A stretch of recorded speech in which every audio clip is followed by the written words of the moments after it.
Nou ja, vriende, ons is by die 4de deel van die reeks oor die Jabes gebed en my is dat die Here ook hierdie woord in jou hart seën en dat dit vir jou tot seën sal wees om ook die Here vir groot dinge in jou gebedslewe en in jou geestelike lewe te vertrou.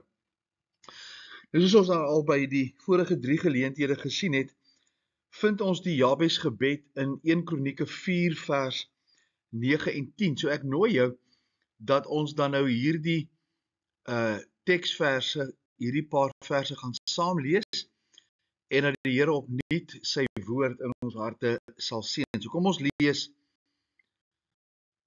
Jabes se gebed 1 Kronieke 4 vers 9 vers 10. En Jabes was meer geëerd as sy broers. En sy moeder het hom Jabes genoem en gesê, ek het hom met smart gebaar.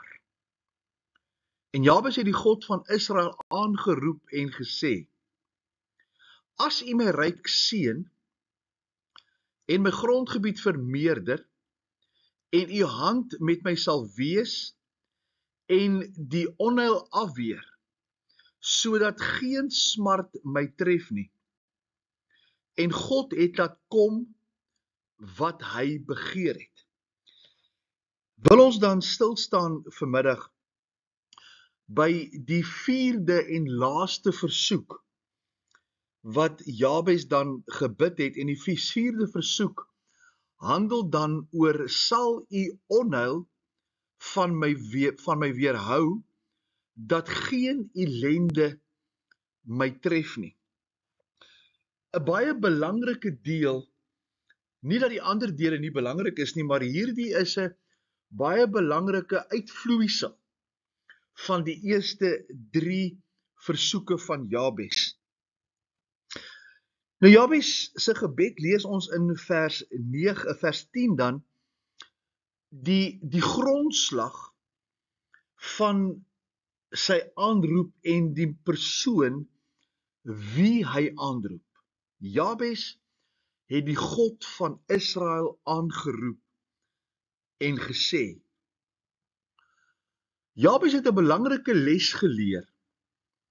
Dalk deur foute van sy verlede, maar hier vind ons die antwoord vir sy sukses. Jabes het met die regte persoon gepraat. Die grootste fout, my mening, wat mense binne krisisse en ellendes maak, is dat hulle hul hulp op enige ander plek soek as by God. En God amper as 'n spaarwiel of die laaste uitkoms gebruik word. As al my vorige planne misluk en al my deure wat ek oopskop nie sukses bring nie, dan sal ek dalk my na God toe wend. Jabes praat met die regte persoon, behalwe dat hy met die regte persoon gedeel het, was sy keuse of die keuse van die persoon gebaseer op die persoon wat hy die beste geken het. Dawid skryf, hy sê, moet jou nie jou verwagting lê in prinse of in perde of in die krag van aardse dinge nie. Maar sien jou krag in die Here. En dit lyk tog asof hy die regte persoon gekies het, omdat hy verstaan het wie die regte persoon is, en hy dalk al by vorige geleenthede hierdie regte persoon, die God van Israel, geleer ken. En sy uitgangspunt is, dis net God wat kan help. En Here, as u nie kan nie, dan kan niemand nie.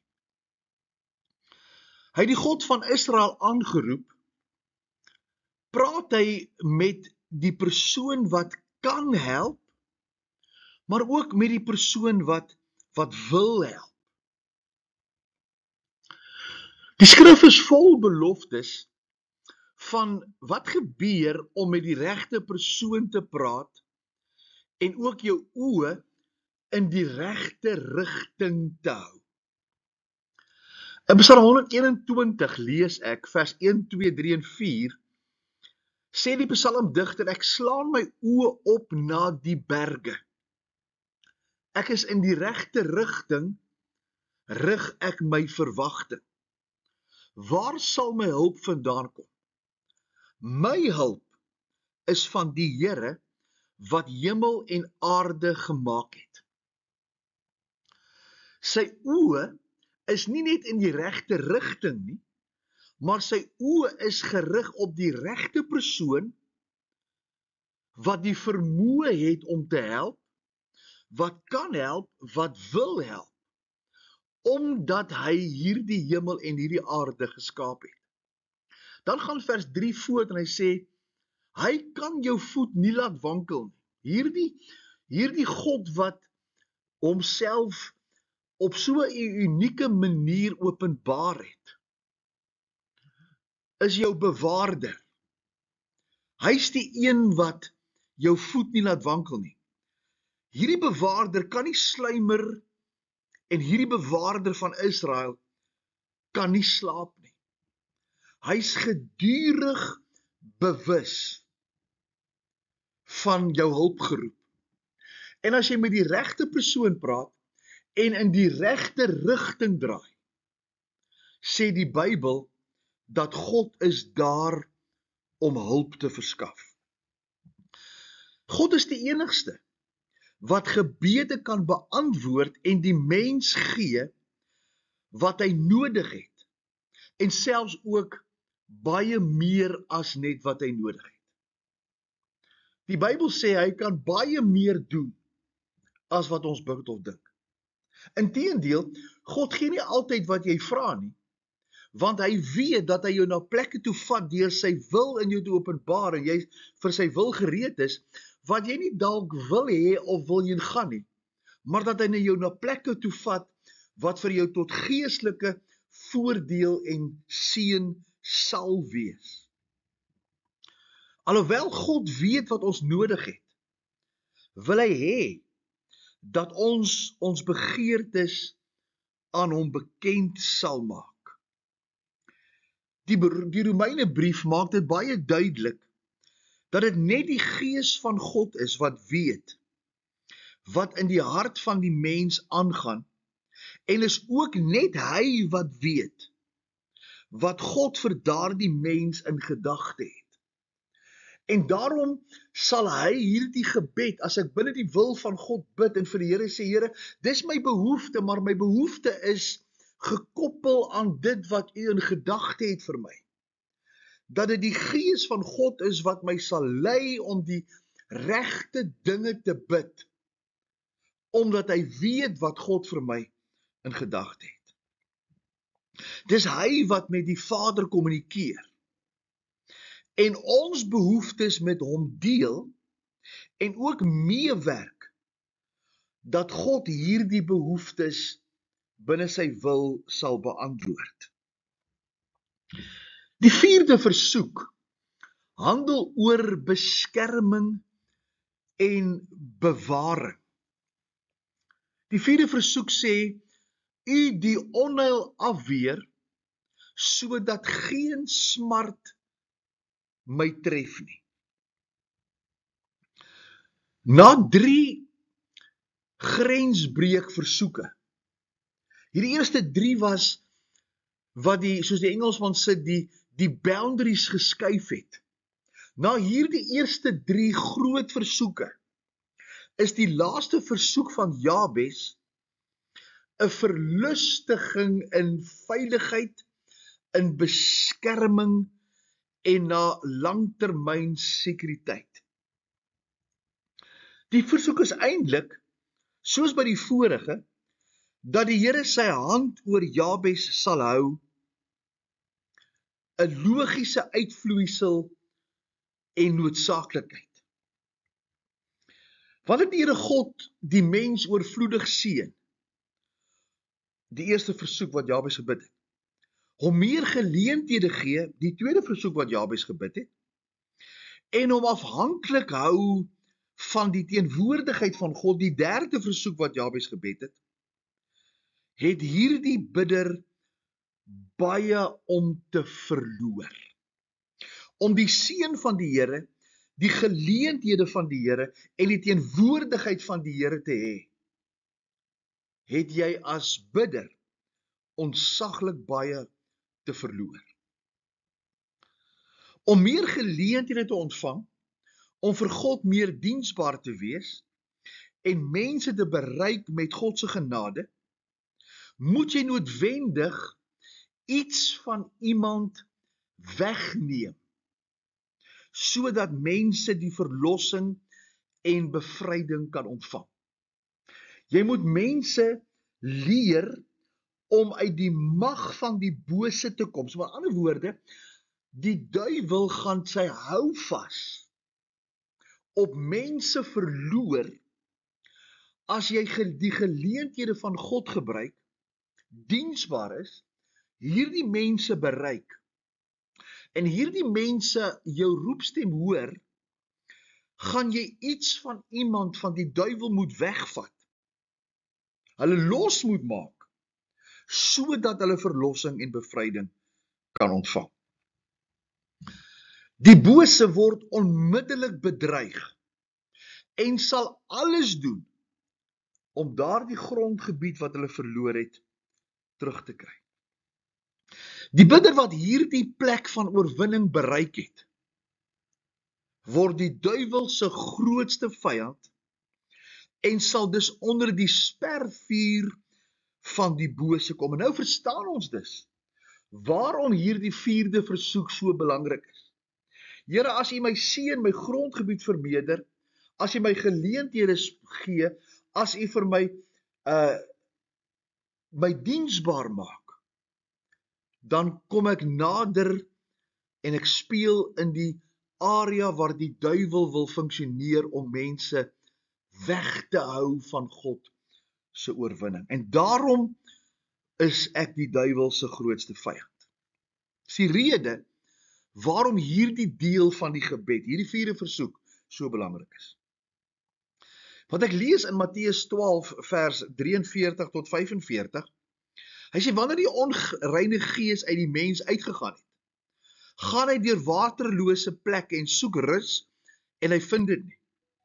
Dan sê hy, ek sal teruggaan na my huis, waar ek uitgegaan het, en hy kom en hy vind dit leeg, uitgevee en versier, dan gaan hy en hy neem 7 ander geeste, slegter as hy self, met hom saam, en hulle kom en woon daar, en die laaste van daardie mens word erger as die eerste. So sal dit ook wees met hierdie bose geslag. Jesus sê, dat wanneer hierdie persoon die bevryding van God beleef, hy losgemaak word, of die geleentheid gebied word, om losgemaak word van Satan se houvas, en hierdie persoon nie aksie neem en omvul met God se teenwoordigheid nie, dat die duiwel nie hierdie grondgebied wat hy verloor gaan los nie. As hy terugkom en hy sien daar woon die gees van God nie, of daar's nie 'n ander inwoning nie, gaan hy soontoe en hy gaan bring ander sterker magte om daardie grondgebied terug te wen. Hier is 'n baie interessante teksvers wat ek nie baie tyd wil by spandeer nie, maar ek lees, hy sê hy vind dit leeg, uitgevee en versier. Daar's nog nie nuwe inwoners nie. En dit maak dat die duiwel op die plek is om hierdie grondgebied terug te wil wen. Hierdie vierde versoek is nou gekoppel aan ook die derde versoek, dat die Here naby sal wees, dat die persoon wat die guns van die Here ontvang het, nie te groot in homself word, deur in sy invloed wat hy nou het, van God sal vergeet. As die Here seën, die Here jou grondgebied vermeerder, en die Here jou diensbaar maak, en sy hand oor jou is, dat jy nie so groot word in jouself, deur jou nuwe invloed, dat jy God buite die prentjie laat. Want dan word jy die kwesbaar en die fokuspunt van die bose. Solank die gees van God beheer van jou lewe het, het die bose geen plek nie. Die vraag is dus, wat is versoeking en hoe werk dit? Versoeking kan beskryf word as 'n aantrekkingskrag wat die mens laat voel om homself te behaag eerder as om God te behaag. So dis 'n aantrekkingskrag wat jou op die plek bring waar jy meer waarde en seggenskap en beheer oor jouself toeëien as wat jy plek gee vir die Here. Versoekings manifesteer op 3 fronte. Die aanloklikheid van die wêreld, die mens se eie sondige begeertes en dan versoekings wat die duiwel oor die mens se pad bring. En in Johannes 2 vers 15-16 lees ek, hy sê moenie die wêreld lief hê of die dinge van wat in die wêreld is nie. As iemand die wêreld lief het, dan is die liefde van die Vader nie in hom nie. Sien jy, as jy die wêreld lief het, is jou woonplek soos in Matteus 12 sonder inwoning. As jy God lief het, word jy bewoon deur God in gehoorsaamheid aan die Heilige Gees en jy sal nie plek hê en die begeerlikheid van die wêreld sal jou nie aanlok nie. As iemand die wêreld lief het, dan is die liefde van die Vader nie in hom nie. Want alles wat in die wêreld is, die begeerlikheid van die vlees, die begeerlikheid van die oë en die grootheid van die lewe is nie uit die Vader nie, maar is uit die wêreld. Die aantrekkingskrag, as jy die begeerlikheid van die vlees, die begeerlikheid van die oë en die grootheid van die lewe nommer 1 in jou lewe stel, sal jy jouself nommer 1 stel. Maar as jy God in jou lewe eers stel, dan sal hierdie 3 dinge, wat nie van die Vader is nie, jou beset, jou beheer en jou vervul. Satan gebruik dieselfde taktiek op dieselfde 3 fronte toe hy Adam en Eva in Genesis 3, sowel as Jesus in Matteus 4 versoek het.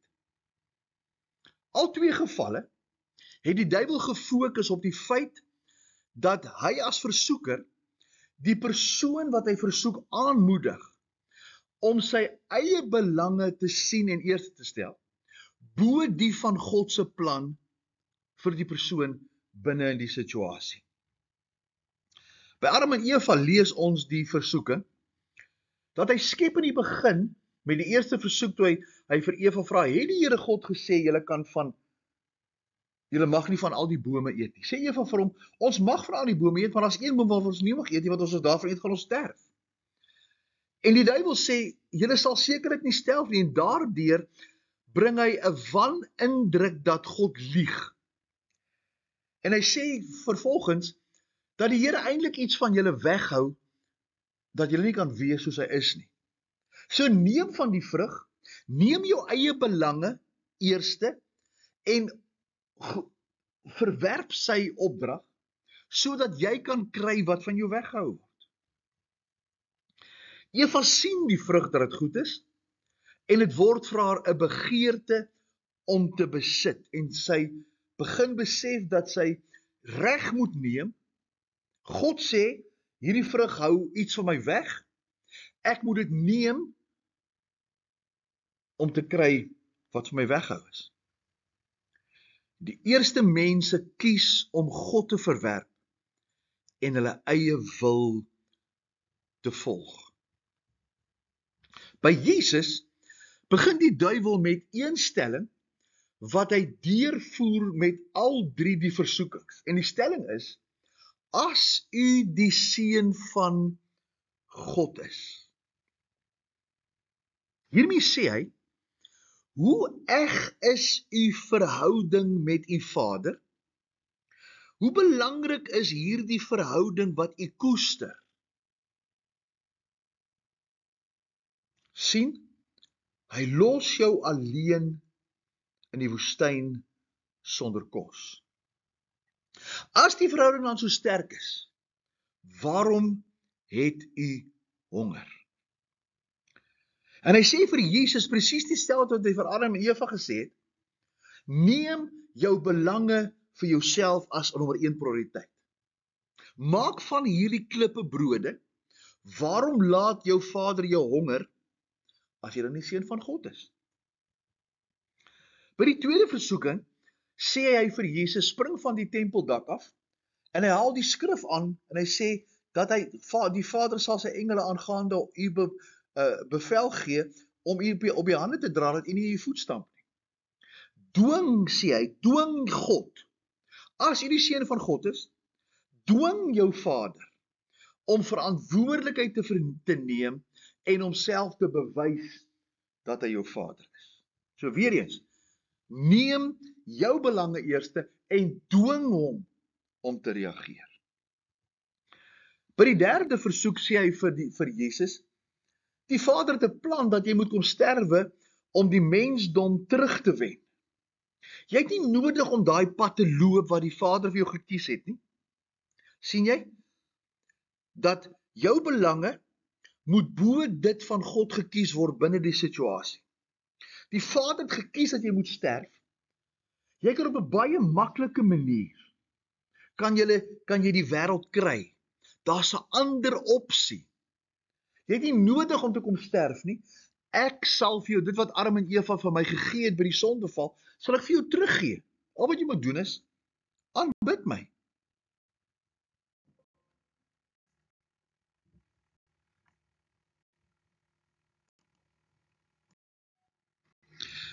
Nou wat is die doel met versoekings?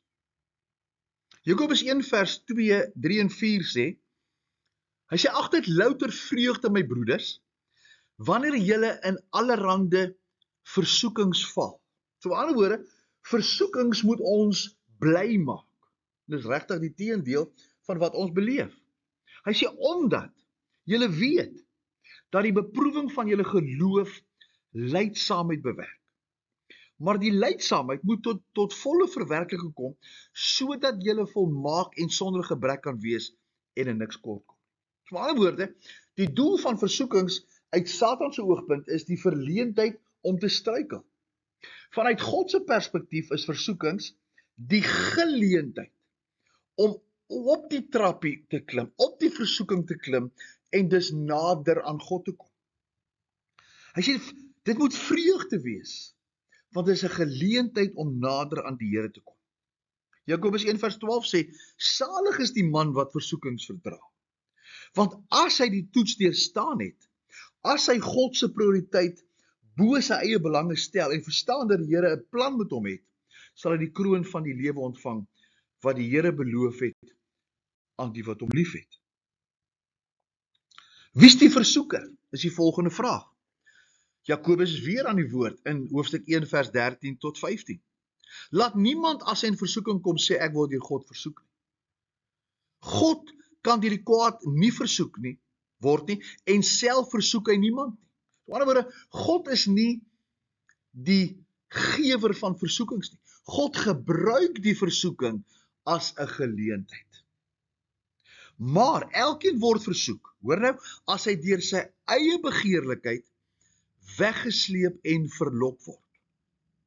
Met ander woorde, as jy jou prioriteite bo God se stel, dan gaan jy deur jou eie begeerlikhede weggesleep en verlok word. Daarna, as die begeerlikheid ontvang het, baar dit sonde, en as die sonde tot volle ontwikkeling kom, bring dit die dood voort. 1 Korintiërs 10 vers 13. Geen versoeking het julle aangegryp, behalwe 'n menslike. So versoekings is menslik. Maar God is getrou. Dis 'n aantrekkingskrag om jouself bo God te stel. God is getrou, wat nie sal toelaat dat jy bo jou krag versoek word nie. Maar hy sal saam met die versoeking ook die uitkoms gee, sodat julle dit kan verdra. God maak dit vir jou moontlik om saam met hom die verleentheid van die bose 'n geleentheid te maak. Kom ons kyk vandag na versoekings en hulle uiteindes in die Bybel.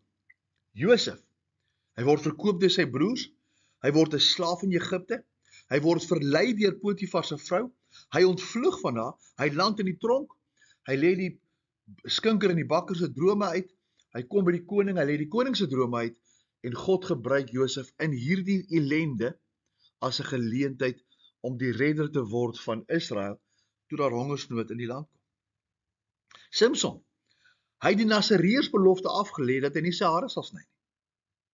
Hy meng hom met 'n heidense nasie, hy trou met 'n heidense vrou, hy verklap sy krag dat hy 'n Nasareër is, hy word oorrompel en hy word gevange geneem deur die heidene, maar hy sterf waar hy die Filistyne vernietig in die Dagon tempel, toe hy die 2 pilare van die Dagon tempel op die mense trek. Hy sterf daar, maar God gebruik hom om die verlossing vir Israel te wees van die Filistyne.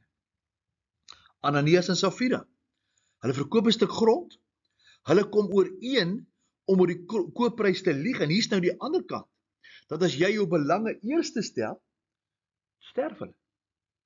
En Josef en Samson is juis dat Samson eers sy belange eerste stel, en later God kies en die Here gebruik hom.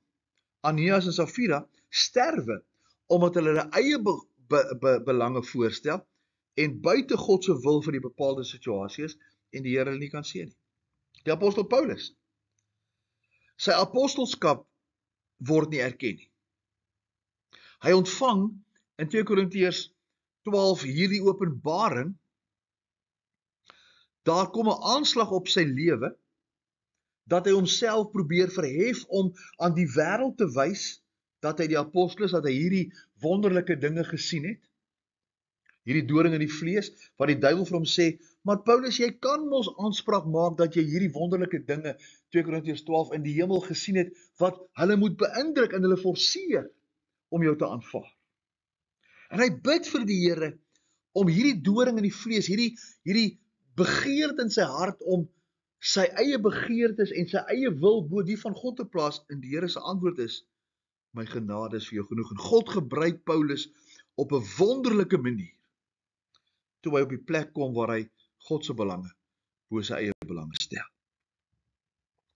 Wat verhoed die mens dat hy God se beskerming geniet?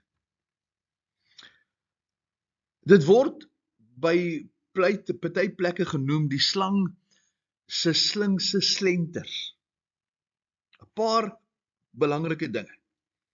Die eerste is dat God se beskerming nie oor jou kan wees nie, is hierdie eie ek-sindroom. Lukas 12 lees ons van die ryk man, en hy het 'n goeie oes gehad, en hy sê, ek sal vir myself sê, siel, jy het baie goed wat weggesit is vir baie jare, neem rus, eet, drink, wees vrolik. Maar God het hom gesê, jou dwaas, in hierdie nag sal ek jou siel van jou afeis, en wat jy gereed gemaak het, wie sin sal dit wees? Hierdie eie ek-sindroom, ek het soveel bereik, ek het God amper nie nodig, ek het sy beskerming nodig nie, en hy word die kwesbare merk van die duiwel, en die duiwel vernietig. Die tweede slenter van die duiwel is hierdie uitgeput en oorlaai leefwyse. Jesus kom in Matteus 11 vers 28 sê, kom na my toe, almal wat vermoeid en belas is, ek sal jou rus gee. Kom skou by my, dan sal die onder jou nie tref nie. Neem my juk op julle, en leer van my, want ek is sagmoedig en nederig van hart, en julle sal rus vind vir julle siele, want my juk is sag, en my las is lig. Die derde slinkse slenter is die versoeking van die verslaafde. Spreuke 6 vers 27. Kan iemand vuur in sy skoot dra sonder dat sy klere verbrand? Of kan iemand op gloeiende kole loop sonder dat sy voete brandwonde kry? Hierdie verslaafde versoeker, dat jy jouself in 'n posisie plaas, loop op die kole en jy gaan brand. Sit vuur in jou skoot en moenie dink jy gaan nie seer kry nie. Die vierde is hierdie superverloorder. Romeine 6 vers 16 en verder sê, weet julle nie, dat aan wie julle julleself as diensknegt tot beskikking stel, om hom te gehoorsaam te wees nie, julle diensknegte is van hom aan wie julle gehoorsaam is. Of aan die sonde tot die dood, of die gehoorsaamheid tot die geregtigheid. Maar ons dank God, dat julle wel diensknegte van die sonde was, maar van harte gehoorsaam geword het aan die voorbeeld van die leer wat aan julle oorgelewer is. En vrygemaak van die sonde, het julle diensbaar geword aan die geregtigheid. Paulus sê, julle was hierdie superverloorders, omdat julle onder die mag van die bose is. Maar Jesus het julle vrymaking kom bied, sodat julle self diensbaar en gehoorsaam aan Christus kan maak. En hy van julle superwenners sal maak. En die beskerming van die Here sal beleef. Die 5de is hierdie duiwelskeptikus. Jakobus 4 vers 6 sê, maar hy gee groter genade, daarom sê hy, God weerstaan die hoogmoediges, maar aan die nederiges gee hy genade. Onderwerp julle dan aan God, weerstaan die duiwel, en hy sal van julle wegvlug. Nader tot God, en hy sal tot julle nader. Moenie die duiwel onderskat nie.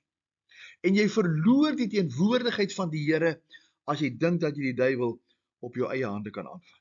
Die 6de is hierdie verlate sondaar mens. Hebreërs 2 vers 14 sê, aangesien die kinders dan vlees en bloed deelagtig is, het hy dit ook op dieselfde manier, Jesus, deelagtig geword, sodat hy deur die dood hom tot nie kon maak, wat mag het oor die dood. So, Jesus sterwe, en hy maak die mag van Satan dood, en almal dan bevry, wat hulle hele lewe lang uit vrees vir die dood, aan slawerny onderworpe was. Hy kom in jou plek, hy sterwe, en sy sterwe maak die houvas van hierdie verlore, verlate sondaar mens, wat aan die mag van die bose oorgegee is, gee die geleentheid om daarvan vry te kom. Ek sluit af. Die 4de versoek in die praktyk. Hy sê, ag Vader, verlos my van die bose. Hiermee sê hy dus, bewaar my van die boosheid van verdrukking, en veral van die boosheid van sonde. Maak sonde, dat ek die egtheid en die gruwelikheid daarvan kan sien, sodat ek my nie daar begewe nie. Bewaar my ook van die bose van Satan, en van alle bose mense, en van alle bose geselskap. Verder, sou jy my weerhou van die boosheid van benoudheid, en al die bose planne van my vyande, sodat dit nie my lewe of my gesin seermaak of benadeel nie. Ek vra dat U my sal beskerm teen die bose, terwyl ek myself naby aan U opdring en aandring. Ook vra ek dat U my die oorwinning oor die bose sal gee, as ek die wapenrusting van U beskerming aantrek. Ek is sterk in U, en U magtige krag sal my bewaar. Ek staan met die gordel van waarheid om my middel. Ek sal die borswapen van geregtigheid aantrek, en my voete gereed hê om die evangelie van vrede te deel. Ek sal die skild van geloof opneem, wat my in staat sal stel om die vlammende pyle van die bose te blus. Ek sal die helm van die verlossing dra, ek sal my gedagtes bewaar, en ek sal die swaard van die gees aangord om weerstand te bied. Hierdie 4de versoek, bewaar en beskerm my teen die aanslag en die hartseer van ongehoorsaamheid. Here, gee my die genade, dat ek nie meer van myself sal dink, as wat ek van U behoort te dink nie. En dat ek binne die plan wat U vir my lewe het, dat ek daardie plan sal kies, dat U die God van Israel, die God van die hemel en die aarde, dat ek in die regte rigting sal kyk, met die regte persoon sal praat, dat hy my nie so groot sal maak, of dat hy my so groot sal maak in Christus, dat ek nie so groot in myself is om my eie beskerming en my eie vordering op myself te hê. Die Here gee vir jou genade, dat jy in afhanklikheid, arm van gees, niks sal wees sonder die beskerming en die bewaring van die Here in sy teenwoordigheid. Die Here gee vir jou genade. Die Here help ons.